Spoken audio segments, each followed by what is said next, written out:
Hello guys, ഇന്നത്തെ video എന്ന് വെച്ചാൽ കേരള ബ്ലാസ്റ്റേഴ്സിനെ കുറിച്ചിട്ടുള്ള വീഡിയോ ആണ്. കേരള ബ്ലാസ്റ്റേഴ്സിൻ്റെ പുതിയ ട്രാൻസ്ഫർ സൈനിങ്സ് ആണ് നമ്മൾ നോക്കുന്നത്.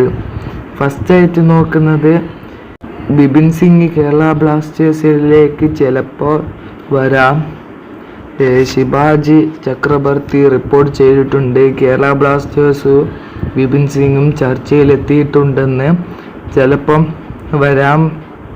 പിന്നെ ട്രാൻസ്ഫർ ഇന്ത്യ മെഞ്ഞാന്ന് റിപ്പോർട്ട് ചെയ്തിട്ടുണ്ട്.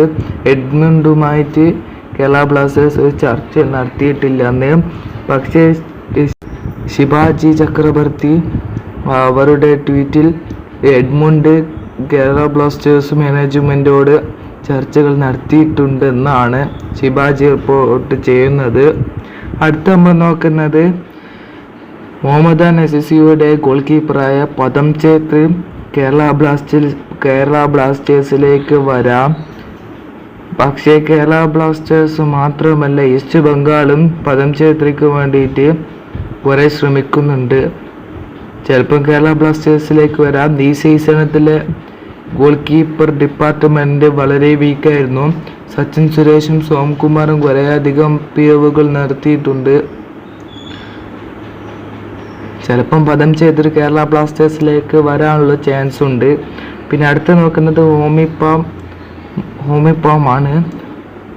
ഈസ്റ്റ് ബംഗാൾ സൈൻ ചെയ്യാൻ ആഗ്രഹമുണ്ട്. ചിലപ്പോൾ ഈസ്റ്റ് ബംഗാളിലേക്ക് ഹോമിപ്പാം പോകാനുള്ള ചാൻസ് വളരെയധികം കൂടുതലാണ്. പിന്നെ അടുത്ത് നോക്കുന്നത് മിലോസ് ഡ്രിൻസിച്ച് ആണ്. മിലോസ് ഡ്രിൻസിച്ച് എന്തായാലും ഉറപ്പായിട്ടും പോകുമെന്ന് ഉറപ്പായിട്ടുണ്ട്. പക്ഷെ ഉറപ്പെന്ന് പറഞ്ഞാൽ അത്ര ഉറപ്പാണ്. പിന്നെ നോക്കുന്നത് ക്വാമി പെപ്പറാണ്. ക്വാമി പെപ്പർ എന്തായാലും പോകും. മിലോസും ക്വാമി പെപ്പർ എന്തായാലും കുറേ ഗോളുകൾ അടിച്ചേക്ക്. പക്ഷെ മിലോസ് ഡ്രിൻസിച്ച് ഏവറേജ് പെർഫോമൻസാണ് ക്ലബ്ബ് വിടുന്നത്. ഒരു കൊല്ലം കൂടിയിട്ട് കോൺട്രാക്റ്റ്. പക്ഷേ കേരള ബ്ലാസ്റ്റേഴ്സിൻ്റെ മാനേജ്മെൻറ്റ് മിലോസ് ഡ്രിൻസിച്ചിനെ പുറത്താക്കുന്നതാണ്. പിന്നെ നമുക്ക് വീഡിയോ ഇത്രേ ഉള്ളൂ. എല്ലാവരും ചാനൽ സബ്സ്ക്രൈബ് ചെയ്യുക. Okay, by.